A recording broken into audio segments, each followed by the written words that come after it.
Kalaupun ada untungnya itu buat rumah tahfidz, karena yang ada dalam pikiran dan benak beliau hanyalah rumah tahfidz. Dan rumah tahfidz dalam bantahannya atau dalam konfirmasinya, Ustadz Yusuf Mansur itu mengatakan bahwa kalaupun bisnisnya berkembang, kalaupun usahanya pesat, acara dan perusahaannya maju, dan tentu saja menghasilkan banyak pundi-pundi keuntungan, maka sejatinya keuntungan itu dari bisnis-bisnisnya itu nantinya muaranya kembali ke rumah-rumah tahfidz.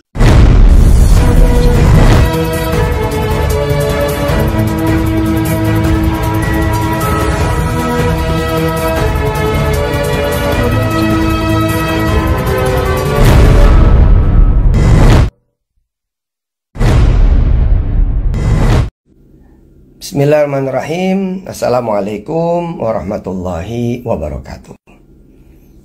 Alhamdulillah. Oke. Promo mau lagi dicariin tuh. Cariin siapa sih? Aswin Bahar. Ustadz Jamaah Masjid Darussalam kirim salam. Salam kembali ya buat beliau-beliau. Putri Love omongannya berubah-ubah. Yang mana Putri Love yang berubah-ubah? Coba tunjukin. Jangan yang dipotong-potong atau omongan dari luarnya.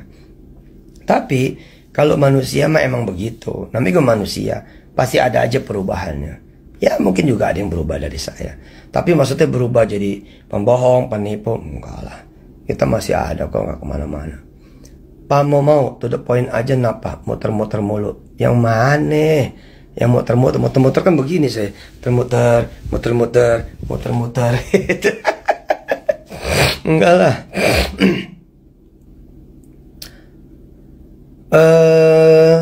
Falahujang Samsul, semoga bisa disinggahi rumah tahfidz Ar-Rahman. Di mana itu? Insyaallah. Ais Bill, istighfar Kak Pama mau. Iya. Oke, Wahyu. Makasih. Tak capture lu. Asik. Oke.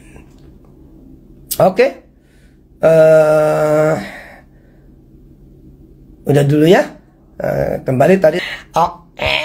Makasih sekali lagi ya. Jangan lupa. Oh ya nih ada. Nih, ini bagus nih dari Halim Rizal. Sedekah Alphard ke Setat nanti dibalas motor Supra. Halim Rizal. Yang begini-gini jangan bercanda ya sayang. Ya, jangan bercanda. Ya, apalagi bercandain guru. Kalau saya itu guru. Apalagi kalau kamu masih muda, bercandain orang tua kan gak bagus. Jaga akhlak ya sayang. Insya Allah mudah-mudahan Allah bikin kita semua menjadi berakhlak yang baik. Assalamualaikum warahmatullahi wabarakatuh. Jangan lupa pilih saya. Met Almo, selamat membaca Almo. Assalamualaikum warahmatullahi wabarakatuh.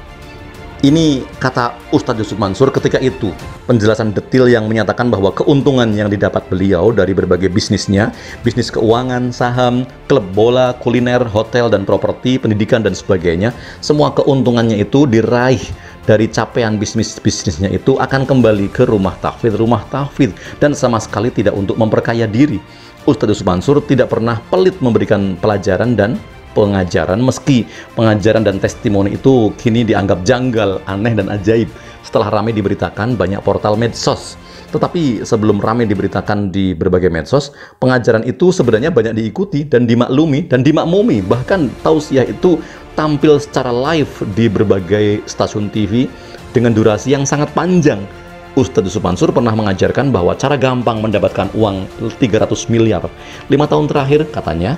Ketika itu situasi keuangan jadi pekerjaan rumah dan tantangan banget, berat sekali, khususnya 3 tahun terakhir katanya. Wabil khusus 1,5 tahun ini katanya lagi, kayaknya mati lampu, katanya mengibaratkan sulitnya ekonomi seperti mati lampu. Tetapi rezeki lain begitu banyak, kata Ustadz Yusuf Mansur lagi. Jadi meskipun keuangan sulit seperti mati lampu, seperti lampu yang mati, tetapi rezeki, kata Ustadz Yusuf Mansur, berbeda. Ustadz Yusuf Mansur mengatakan bahwa semoga sedekah 300 juta untuk keperluan asrama membuka rezeki menjadi 300 miliar dan kemudian berubah menjadi 300 triliun per bulannya. sepanjang umur, supaya benar-benar bisa membangun, mengembangkan rumah tahfidz di seluruh desa, di seluruh dunia. Bukan untuk memperkaya diri juga. Kita udah kaya kok, kaya dengan anak saya ada 5, kaya dengan kawan sedunia, kawannya di mana aja ada kawan, masuk resto mana aja, masuk hotel mana aja, terbang kemana saja, sudah nggak perlu bayar, nyaris sama sekali tidak perlu bayar. Ini kan sungguh kekayaan sekali katanya. Tidak hanya bercerita keberhasilan tentang dirinya sebagai testimoni, Ustadz Yusuf Mansur juga berkisah tentang seorang pria Sunda dari Bogor, namanya Kang Nandang. Kang Nandang adalah pemilik brand Kakak Cake di Bogor. 2013 lalu Kang Nandang itu berhenti menjadi karyawan. Ia resign, keluar dari pekerjaan. Persiapannya, ia ancang-ancang 1 tahun buat Kang Nandang untuk menjadi pengusaha bersama istrinya. Persis seperti yang diajarkan di Wisata Hati Business School yang diajarkan Ustadz Yusuf Mansur. Kang Nandang sempat-sempatin belajar. Sekali lagi belajar lagi, ngelongok ke website kuliah Wisata Hati dan mengambil modul apa aja. Dan itu free gratis, 200 lebih modul 4 pilar. Bagus sekali. Kemudian Kang Nandang memulai perjalanan menjadi pengusaha. Ini kan semua juga bisa, kecuali satu, mereka yang nggak mau. Dan Kang Nandang serta istrinya benar-benar kemudian berubah menjadi seorang pengusaha dari semula hanya seorang karyawan. Saat 2017 terjadilah ujian. Kena ujian karena buat menaikkan derajat. Ada PR kewajiban yang harus dibayar alias hutang 1,7 miliar rupiah. Itu pun dengan mudah dilalui oleh Kang Nandang dengan berbekal hal-hal yang ditulis dalam www.kuliahwisatahati.com. Di tahun itu malah ada yang ngasih 500 juta, begitu aja. Padahal orang itu nggak kenal-kenal amat, malah hitungannya nggak kenal sama sekali, kenal begitu aja. Coba siapa yang bisa ngasih begitu? Saudara bukan, keluarga bukan, teman deket pun bukan. Tetapi sejak ngegas itu artinya memaksimalkan. Sholat sunnah duha, ngegas sholat malam, sedekah, benerin yang wajib-wajib, menghidupkan yang sunnah, bikin kegiatan atau aktivitas yang terkait dengan Al-Quran, hingga akhirnya 1,7 miliar selesai. Dan sampai sekarang usahanya terus maju di Bogor. Asli loh, Allah itu maha pemurah banget, maha dermawan dan juga maha baik. Gunakan kesempatan ini, apalagi Allah maha pengampun, juga maha pemaaf. Kapan lagi hidup mau berubah, ya kan? Dan harus mau berproses, nggak ada yang instan juga. Siapa sangka tahun 1998 dan 1999 Ustadz Mansur di penjara 2 tahun lamanya. Tetapi setelah berbenah semuanya berubah. Melihat, memperhatikan dan mencermati cara penyampaian Ustadz Yusuf Mansur yang memotivasi orang untuk maju, untuk berbenah dari terpuruk menjadi bangkit, dari zero menjadi hero, dari karyawan menjadi pengusaha, dari bukan siapa-siapa menjadi oh siapa dia. Maka seperti pada cara-caranya di atas, menyampaikan testimoni dirinya sebagai contoh yang paling gampang, lalu mengutip kesaksian testimoni orang lain seperti pada kisah Pak Nandang tadi, seorang pekerja yang memutuskan resign lalu berubah drastis dari mantan karyawan berubah menjadi pengusaha hebat. Maka ada seorang sahabat Ustadz Yusuf Mansur, seorang pengacara santri yang menyebut bahwa Yusuf Mansur posisinya persis seperti motivator ketimbang sebagai seorang pendakwah atau dai atau ustadz. Dan mungkin saja jika menempatkan diri sebagai motivator, Yusuf Mansur tidak terlalu menyedihkan keadaannya seperti sekarang dengan berjibunnya, dengan banyaknya, dengan banjirnya, dengan badai bertebarannya, pemberitaan miring tentang dirinya. Akhir-akhir ini dari sekadar komplain, sekadar pengaduan hingga somasi dan mendaftarkan gugatan di beberapa pengadilan negeri. Setidaknya ada 2 pengadilan negeri, yaitu Pengadilan Negeri Tangerang dan Pengadilan Negeri Jakarta Selatan.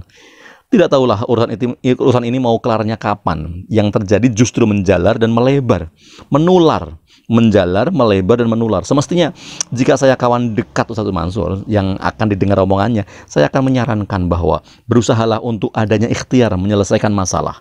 Seperti masalah yang paling akhir bergulir, kasus bisnis batubara berlabel Jabal Nur atau JBN yang melibatkan 200 jemaah masjid Darussalam Kota Wisata Cibubur. Datangilah mereka, lalu carilah upaya penyelesaian konflik. Setidaknya ketemu dulu. Jika sudah ketemu, ada ikhtiar bertemu, insya Allah akan ada dimudahkan menjumpai akhir penyelesaian konflik atau permasalahan.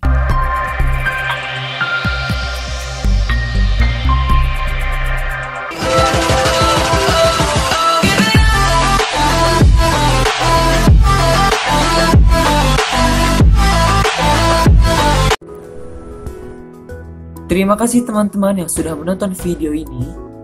Jangan lupa klik tombol subscribe. Dan jika kalian suka video ini, angkat jempol kalian. And see you!